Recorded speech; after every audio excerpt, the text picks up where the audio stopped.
नमस्कार मंडळी, आज आपण बनवणार आहे सांडगे।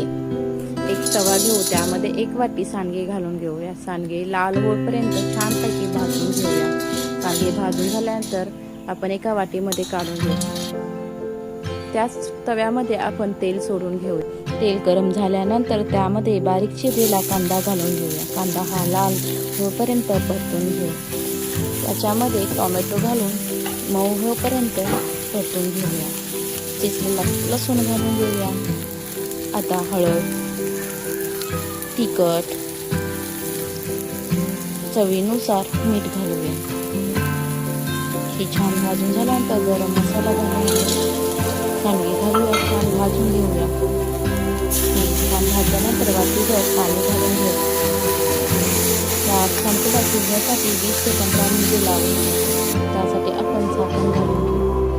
5-10 मिनिटांनंतर आपण सांडगे चेक करून घेऊ। सांडगे छान झाले की नाही हे बघून घेऊ। झाले असेल तर थोड्या शेंगदाण्याचा कूट घालून परतून घेऊया।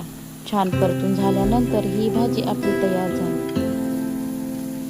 ही भाजी आपण भाकरीसोबत खाऊन घेऊ। अशी ही गावरान भाजी ट्राय करून बघा।